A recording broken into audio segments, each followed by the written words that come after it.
सत्संग का जीवन में बहुत महत्व है। सत्संग का अमृत जीवन का वास्तविक धन है। सत्संग से नजरिया बदलता है, चिंताएं मिटती है और आत्मा को वास्तविक शांति मिलती है। सत्संग जीवन को संवार देता है। सत्संग आत्मा का सच्चा भोजन है। सत्संग अमूल्य ज्ञान का दाता है।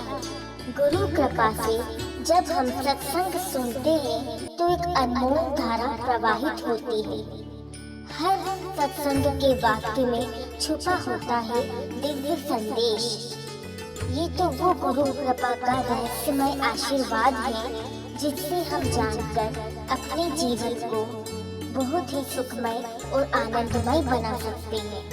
ऐसे दिव्य ओजस्वी प्रवचन विद्या गुरुवर के सुनने के लिए चैनल को सब्सक्राइब करें ताकि आपके जीवन में एक अद्भुत बदलाव आ सके, एक अपूर्व ज्ञान प्राप्त हो सके। उनसे प्रेरणा लेनी है, उनसे ज्योत्सना लेनी है, उनसे प्रेरणा लेकर ऊर्जा लेकर आगे बढ़ना है। देखिए, अचेतन वस्तु भी अगर होती है उसमें उपादान हो तो कार्य किस प्रकार होता है।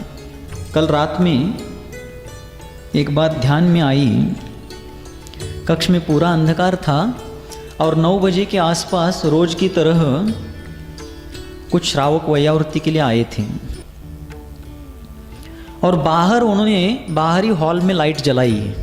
सुन रहे सभी? कान से क्या ध्यान से? ध्यान से, दोनों से। हाँ, ये जवाब सही है, क्योंकि कान से सुने बिना ध्यान कैसे लगाएंगे। तो उन्होंने बाहर के हॉल में लाइट लगाई तो मैंने घड़ी की ओर देखा, कुछ नहीं दिखाई दिया।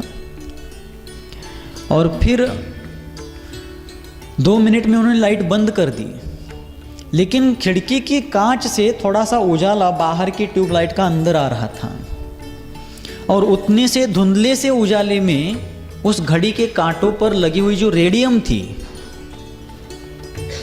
उस रेडियम ने उतना ही प्रकाश, धुंधला प्रकाश ग्रहण कर दिया और वह उस घड़ी में चमकने लगा, रेडियम कांटों पर लगा हुआ।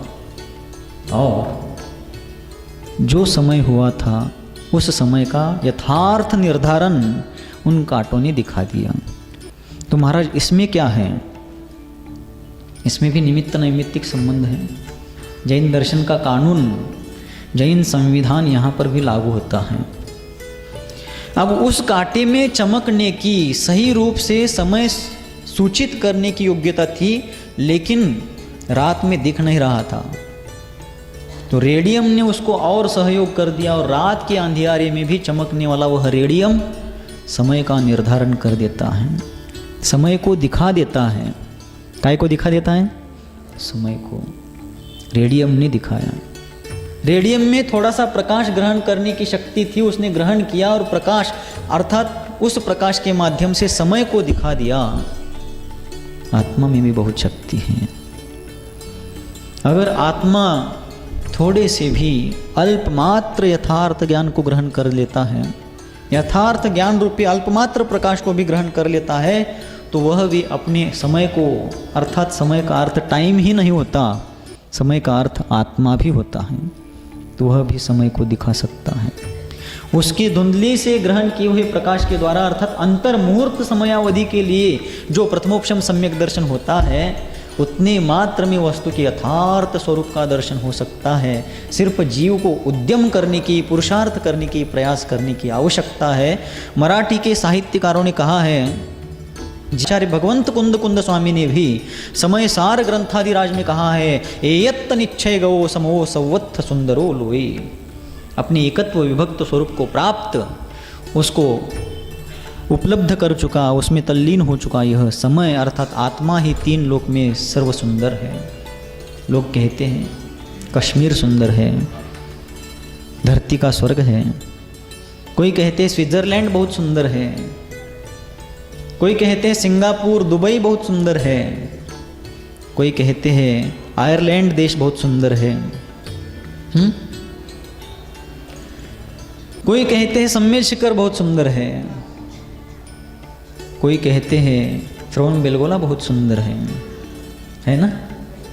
लेकिन ये बाहरी दृष्टि से हैं, व्यावहारिक दृष्टि से हैं। कुंद कुंद आचार्य देव कहते हैं स्वदेश बहुत सुंदर है। स्वदेश मतलब व्यवहार की अपेक्षा से स्वदेश यानी भारत भी अर्थ कर सकते हैं। और स्वदेश का अर्थ है अपने स्व आत्मा के प्रदेश। स्वात्म द्रव्य बहुत सुंदर है। यह कुंद कुंद भगवान का निश्चय नहीं की अपेक्षा से उपदेश है। तो इसको समझने का प्रयास कर।